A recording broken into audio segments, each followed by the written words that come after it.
Fala galera, Thiago aqui com vocês. No vídeo de hoje eu quero explicar para vocês o que faz um banqueiro, o que faz um banker, uma pessoa que trabalha no investment banking. E fora isso, eu quero explicar para vocês, dar dica quais são as principais competências, skills que você precisa desenvolver para se preparar para ingressar nessa carreira. Então fica comigo e solta a vinheta, tchau!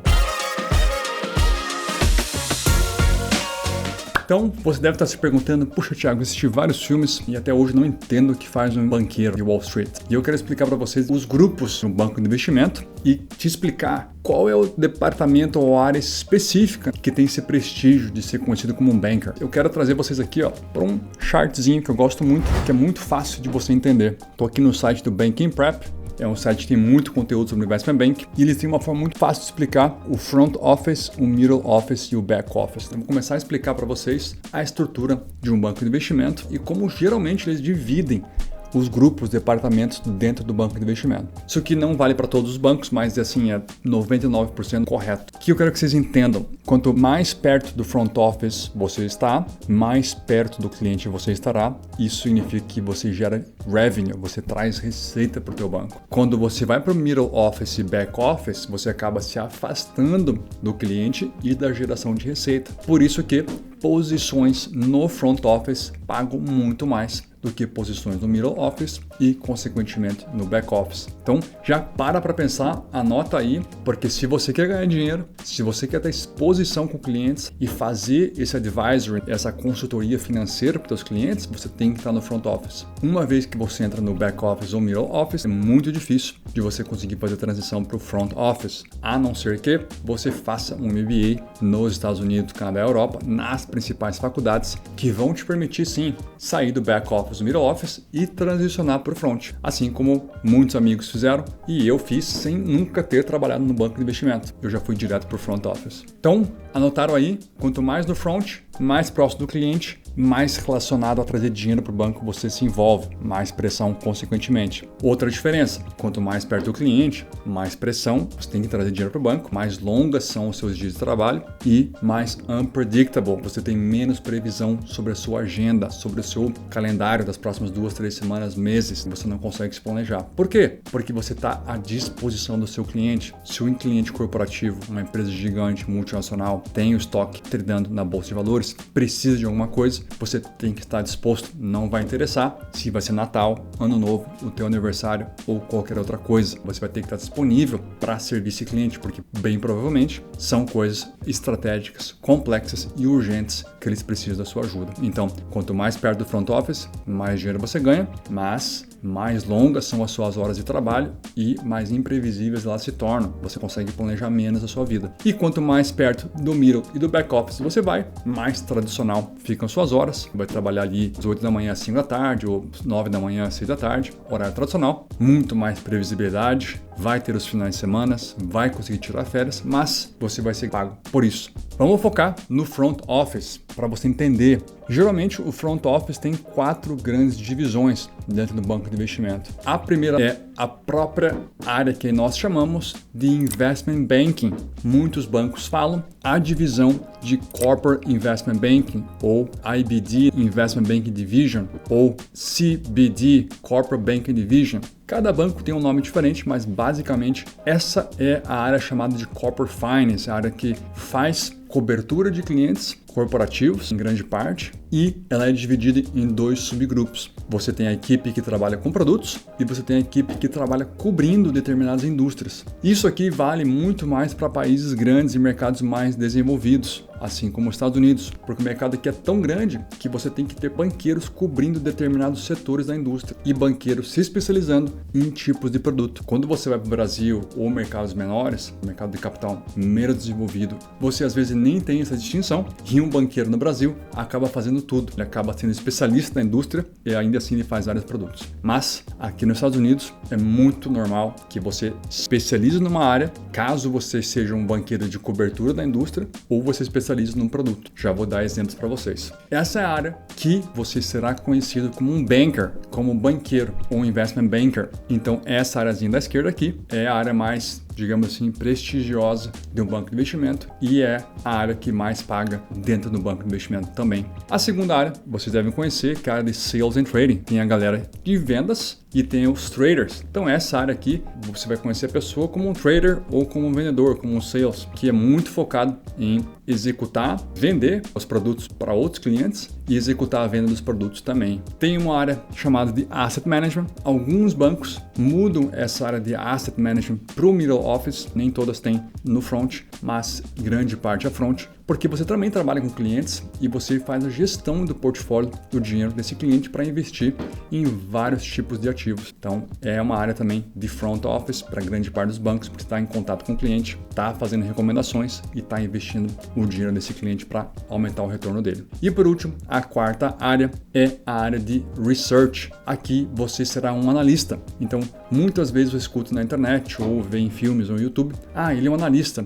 um analyst. Não significa que ele é um analista, uma pessoa júnior, pessoa que começou a carreira dela, não. Pessoa que trabalha em research, ela vai ser sempre um analista de research. Ela pode ser um manager director, ela pode ser o mais alto cargo dentro da equipe de research, mas ele ainda assim é um analista, porque essa galera aqui, eles analisam as empresas e fazem valuation das empresas, do estoque das empresas, conversam com a equipe do management da empresa e eles formam uma opinião sobre aquela empresa. Eles vão falar para o mercado se a empresa está bem ou não, se eles recomendam a compra dessa ação ou a venda dessa ação ou não. E eles cobrem tanto a indústria de equities, que é o mercado de ações, quanto a indústria de fixed income, que são os produtos de dívida. Então, basicamente, essas são as 4 áreas do front office. Mas reparem que uma área você vira um analista de research, a outra área você vira um manager, um asset manager, a outra área você vira um sales ou um trader, e a primeira área é que você se torna um banker. Então, quando a gente fala de investment banking ou banker, nós estamos nos referindo sempre a essa areazinha aqui da esquerda.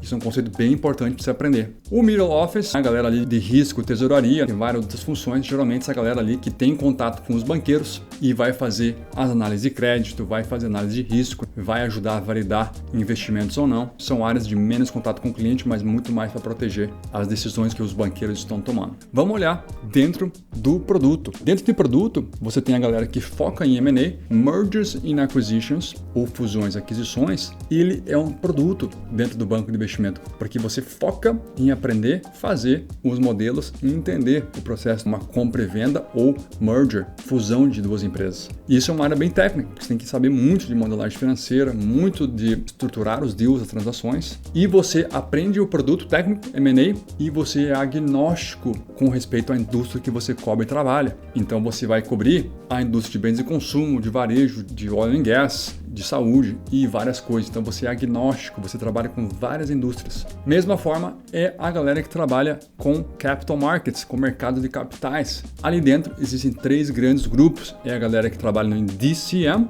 Debt Capital Markets, que trabalha com as dívidas. A galera de ECM, Equity Capital Markets, que trabalha com as stocks, as ações. E a galera de Leverage Finance, que trabalha com dívida também, mas são bonds. A gente chama aqui de High Yield Bonds, né? São junk bonds. São empresas que têm maiores riscos e o cupom, os juros que as empresas pagam para você emprestar o dinheiro para elas é alto, porque o risco dessa empresa de vir à falência, não conseguir pagar os juros do cupom é mais alto, então elas recompensam mais os investidores. Isso aqui tudo é dividido com base na classificação da S&P e da Moody's em como essa empresa é classificada. Basicamente, a partir de um limite de classificação, essa empresa é chamada Investment Grade e ela é coberta pela equipe de DCM, de Debt Capital Markets. A partir de um nível de classificação para baixo do Investment Grade, você começa a ser Junk Bond and High Yields, você é coberto pela equipe de produto que trabalha com Leverage Finance. Essas equipes todas aqui, de novo, são agnósticas de indústria, eles são focados em produto. Quando a gente vai para a equipe de cobertura, que nós chamamos de Industry Groups, os grupos de indústria, essa galera começa a se especializar em determinados setores do mercado, assim como eu hoje trabalho dentro da equipe de Consumer and Retail, só que dentro de Consumer and Retail, de bens de consumo e varejo, e eu trabalho só com retail, só com varejo. Então eu cubro clientes do varejo, cadeias dos supermercados, e-commerce, lojas, cubro essa indústria, esse setor, esses clientes. Eu tenho outras pessoas da minha equipe que cobrem bens de consumo, que cobrem bebidas e alimentos. Então nós nos tornamos especialistas da indústria. Então se você no Brasil já trabalha, você às vezes é engenheiro civil, trabalha com obra, trabalha com imóveis, gosta desse ramo, muitas vezes você pode vir para os Estados Unidos fazer um MBA e entrar na indústria de cobertura de real estate. Você vai trabalhar com grandes empreiteiras no mercado de real estate aqui nos Estados Unidos. Você vai ajudar eles. Se você trabalha aí no Brasil, na área da saúde, e você vem fazer seu MBA, você pode trabalhar cobrindo as grandes empresas do setor da saúde. Essa é a beleza de você conseguir alavancar o seu background que você tem no Brasil, independente de onde você estudou, o que você fez, mas essa experiência da indústria que você tem, fazer um MBA, se qualificar e entrar num banco de investimento para ser um banker, utilizando a sua experiência prévia, mais os skills e competências que você aprende ao longo dos seus 2 anos de estudo integral. Agora, o que faz um investment banker? Basicamente, um investment banker faz 2 coisas. Ele faz um financial advisory, ele faz um conselho, uma consultoria financeira para o cliente, que em grande parte é corporativo. Pode ser grandes empresas corporativas ou fundadores de empresas privadas. E o que eu vou fazer? O que o Thiago faz no trabalho dele dia a dia? Eu vou dar um exemplo para você entender. O Thiago assessora os clientes para vender as empresas dele. Então, por exemplo, hoje eu estou trabalhando com um fundador, que ele já tem seus 70 anos de idade, ele tem uma série de lojas nos Estados Unidos e ele não tem mais para quem passar esse negócio, essa empresa familiar. Ele tem filhos, mas os filhos não querem tocar o negócio, ele já está velho, ele já tem muito dinheiro e ele quer vender o negócio dele. Então ele contrata um banqueiro, o Thiago, para fazer o valuation, para identificar quanto vale essa empresa aqui e fazer todo o processo da venda dessa empresa. Achar um comprador para vender a empresa. Então isso é um serviço que um banqueiro faz, que faz parte de um merger and acquisition, que faz parte de você fazer a fusão, venda ou compra de um ativo. Só que eu sou um especialista da indústria de varejo. Eu tenho contato com o meu cliente, eu entendo da indústria, só que eu sempre vou trabalhar com um parceiro de M&A, com um parceiro de um produto. Nesse caso, eu tenho uma pessoa trabalhando comigo para me ajudar também a fazer toda a análise necessária para entender quanto vale a empresa ou o merger dessa empresa com uma outra empresa, como funcionaria. Isso é um exemplo de uma venda. Por outro lado, o Thiago também é contratado por empresas que querem expandir, querem entrar no mercado. E aí, por exemplo, tem um cliente de fora que ele tem uma empresa gigante no exterior, ele já é um multibilionário, ele quer ingressar no mercado americano. Como ele faz isso? Ele pode perder anos investindo em Research and Development, botando a equipe dele para trabalhar num produto, para ingressar no mercado americano, achar loja, construir e ingressar. Isso pode demorar anos. Ou ele pode simplesmente comprar um competidor local e já ingressar no mercado americano em menos de 1 ano. E é isso que ele está fazendo. Então eu estou auxiliando esse cliente a ingressar no mercado americano, comprando outras empresas. Ele vai comprar essas empresas e depois ele só implementa os produtos, a estratégia dele aqui nos Estados Unidos. Então, nós também somos contratados por clientes, tanto pessoas físicas, né, que têm um business gigante, uma empresa familiar, quanto empresas corporativas que estão públicas, que têm stock trading, que têm ações que são tradeadas na bolsa de valores. CEOs, CFOs que querem expandir o negócio ou querem vender uma parte do negócio deles, eles contratam os banqueiros para fazer isso. Então, isso é um pedacinho do que eu faço no meu dia a dia, auxiliar os meus clientes em vender os ativos que eles têm, ou comprar ativos, ou fazer um merger, juntar com outras empresas. E eu vou sempre trabalhar com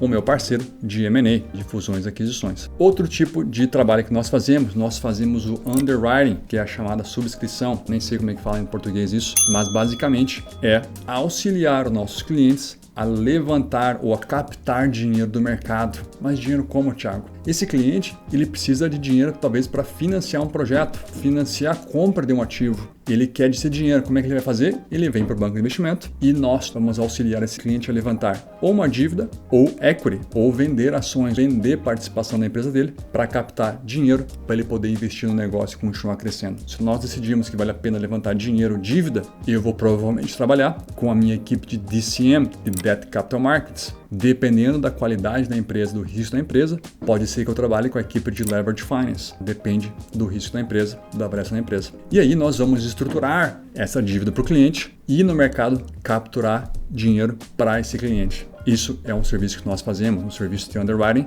de dívidas. E, em paralelo, nós também fazemos isso ajudando o cliente a vender equity. Então aqui o cliente pode vender participação na empresa, ele pode emitir mais ações da empresa para capturar dinheiro, ou ele pode fazer o IPO dele, que nada mais é levar a empresa a público, fazer com que a empresa dessa pessoa, desse cliente, seja tradada, criar uma palavra que nem sei se existe, seja tradada na bolsa de valores. E aí Isso faz com que ele venda participação na empresa dele e ele receba dinheiro de investidores. Basicamente, eu sumarizei aqui as duas grandes frentes de trabalho que nós trabalhamos, sempre auxiliando clientes em Financial Advisory para fazer fusões, aquisições ou venda de empresas, ou fazer o underwriting de dívidas ou de stock equity dessas empresas. É isso que nós trabalhamos. Então, nós trabalhamos diretamente com alto escalão, altos executivos das grandes multinacionais ou donos de empresas que são empresas grandes, privadas. Quando nós falamos privadas aqui, são empresas que não têm estoque tradando na bolsa,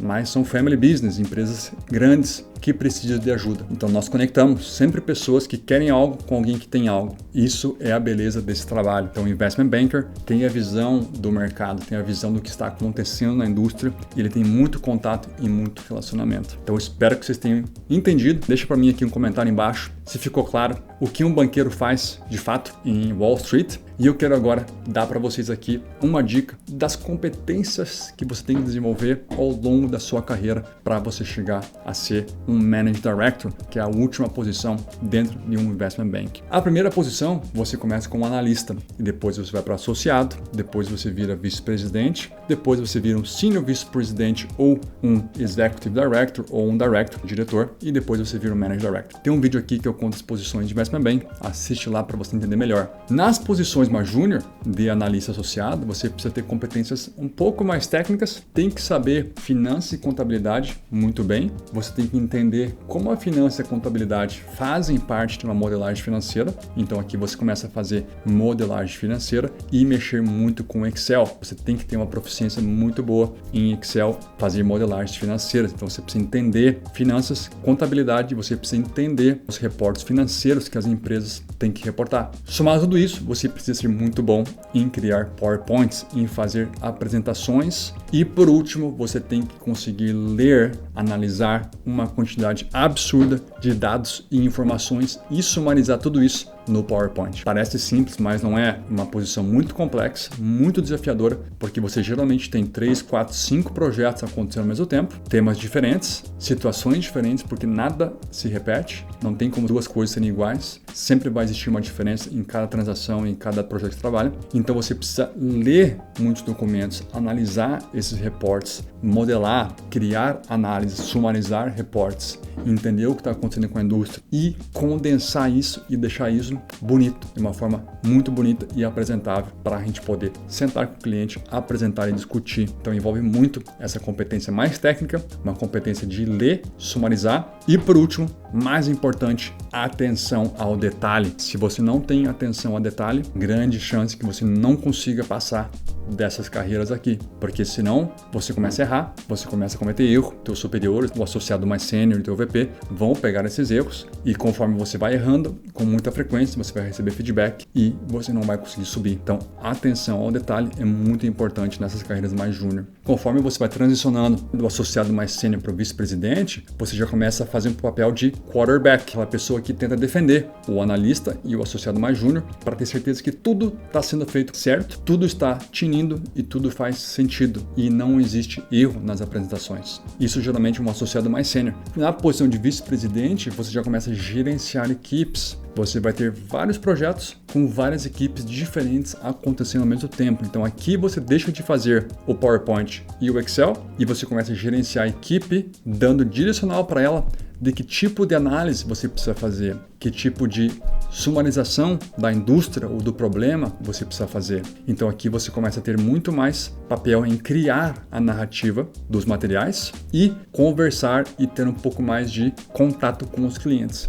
Então aqui você vê que começa a mudar a competência requerida. E é muito difícil fazer esse switch do associado para o VP, porque você deixa de executar e de receber ordem e você começa a criar o conteúdo e dar as ordens. E parece fácil, mas não é. Você precisa entender muito o que o cliente precisa, toda a dinâmica para poder criar o conteúdo e as análises. E dizer para a equipe, ó, você precisa fazer isso, isso, isso. Fora isso, o vice-presidente começa a focar muito em execução de projetos. Ele é uma pessoa que começa a entender de todos os processos, todos os produtos e começa a ganhar esse corpo de executor e vai começar a executar muita transação e muito projeto, gerenciando várias equipes. Quando você passa do vice-presidente para o diretor ou para o senior vice president, você já começa a ter mais contatos com clientes e você começa a desenvolver sua própria opinião, seu próprio conhecimento sobre a indústria e formar a sua carteira de clientes. Isso demora anos. Então, assim, nas posições mais júniores de diretor, você está construindo esse relacionamento. E aí, você nessa posição, mais para o final da posição de diretor para MD, Manager Director, você já se torna praticamente um vendedor. Então, um banqueiro mais senior, que passou da carreira de diretor e chegou em Manager Director, ele se torna um vendedor. Você se torna uma pessoa de relacionamento. Então, é conhecer muita gente na indústria, muito CEO, muito CFO, muita pessoa que senta no conselho das grandes empresas, muitos donos de empresas, e você começa a gerar esse relacionamento e elas começam a te ligar. Elas começam a te ligar para perguntar a sua opinião, para perguntar o que você acha, para pedir a tua opinião. Então você começa a se tornar, de fato, um cara muito comercial. Então um Manager Director, um diretor mais senior, ele deixa de ser essa pessoa que executa, de fato fica preso no Excel, no PowerPoint e na execução do projeto, mas ele é um cara de relacionamento porque ele precisa trazer dinheiro, ele precisa trazer transação para o banco, ele precisa trazer receita. Então, embora ele seja um cara muito comercial, para pensar comigo, ele é uma pessoa que passou por toda a carreira de banqueiro. Então, ele criou ao longo da carreira dele diversos fundamentos que fazem com que ele seja uma pessoa muito esperta, muito inteligente com números, com leitura, uma pessoa muito rápida. Só que além de tudo isso, da base que ele tem um entendimento muito amplo do mercado, muito amplo dos clientes dele. Essa é a principal diferença. Então, se você quer começar a sua carreira como analista ou associado, foque muito bem em ter essa base técnica muito sólida, em ter a base de modelagem financeira muito sólida. E já começa a pensar que no próximo nível você tem que começar a se apresentar melhor, você vai começar a ser exposto ao cliente. Então, a partir de certo nível, como você se veste, como você fala, como você trabalha com o cliente, começa a importar muito mais. Por isso que você tem que sempre pensar como você começa a performar acima da posição que você está, para você conseguir ser promovido e continuar crescendo na carreira de banqueiro. Galera, eu espero que vocês tenham gostado desse vídeo. Tem muitas dicas aqui do que um banqueiro faz e o que você precisa para chegar nessa carreira. Se você já passou da oportunidade de fazer a sua carreira de analista, né, saiu da faculdade e não conseguiu entrar como analista, não se preocupe, você consegue desenvolver ali 3, 5 anos de experiência no Brasil e aplicar para fazer o seu MBA aqui nos Estados Unidos, assim como eu e minha esposa fizemos aqui em Cornell. Se você tem mais interesse sobre esse assunto, me segue no Seja Mais Thiago lá no Instagram, porque eu posto conteúdo diário sobre estudar aqui nos Estados Unidos, sobre MBA, e eu tenho os meus alunos, meus mentorados que eu acompanho por um ano de mentoria e ajudo eles a vir para os Estados Unidos fazer o MBA deles. Deixa o like, se inscreve no canal, ativa o sininho, porque toda semana eu posto 2 vídeos sobre estudar aqui nos Estados Unidos, um pouco sobre finanças e alguns vlogs sobre o meu lifestyle aqui em Nova York. Eu vejo vocês até o próximo vídeo.